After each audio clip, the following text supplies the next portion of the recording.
Petugas Satpol PP Palembang dan Koramil Polsek Kemuning dengan pihak Kecamatan Kemuning kembali mendatangi Pasar Palima guna melakukan penertiban terhadap para pedagang sayuran dan ikan yang masih berdagang di lokasi lahan parkir yang selama ini dilarang. Oleh petugas, para pedagang diberikan peringatan terakhir agar mereka tidak berdagang di lokasi lahan parkir mulai Selasa 25 Agustus 2020. Selanjutnya, jika masih saja tetap berjualan, mereka akan dilakukan tindakan tipiring. Edukasi dan sosialisasi, dan sudah koordinasi sama di pasar, sama di pasar. Besok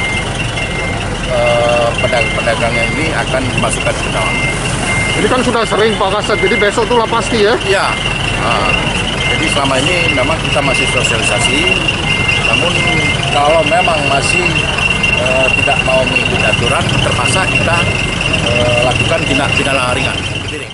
Para pedagang di Pasar Palima sendiri mengaku kalau mereka berdagang di lokasi tersebut karena selama ini menyewa dengan pihak pengelola Pasar Palima dengan harga sewa satu meja sebesar Rp320.000.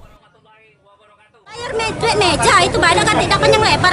Ini meja ini beli katanya. Berapa? 320 seluruh per meter. Dibolehkannya orang yang berjualan di sini? Kami tidak kasih pemberitahuan. Kalau dia kemarin ngomong, kalau dia ngomong kemarin, baca kami tidak ambil barang hari. Kami tahu diri juga, Pak, tidak boleh. Aman dia boleh, sudah melok. Pihak pengelola Pasar Palima yang dikonfirmasi mengaku sudah sering memberikan peringatan kepada para pedagang di Pasar Palima, namun para pedagang tidak mau menurut. Terkait dengan adanya uang sewa lapak, pihak pengelola Pasar Palima tidak mengetahui hal tersebut.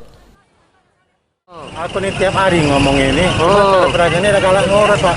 Hah? Nama kena dia tuh lah. Katanya dia lah bayar lapak. Nggak tahu aku. Hah? Nggak tahu sama siapa. Nggak tahu. Nian apa nggak tahu? Penertiban di lokasi Pasar Palima ini adalah kesekian kalinya yang dilakukan oleh petugas gabungan. Dikarenakan banyaknya pedagang yang tidak menuruti aturan dan tetap berdagang di lokasi lahan parkir kendaraan, sehingga sering menimbulkan kemacetan di Jalan Raya Pasar Palima.